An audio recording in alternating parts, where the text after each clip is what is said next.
చెప్పేవా చెవిలోన ఒక మాట, పూలతో తుమ్మెద చెప్పే మాట.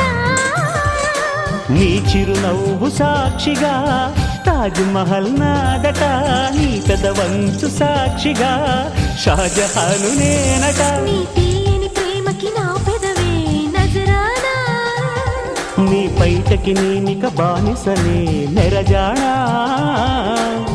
అనంతాల ఆత్మ నీవై చేరుకున్న వేళలో, కోకలు కట్టిన కోయిలా ఓ కమ్మని కౌగిలియవే.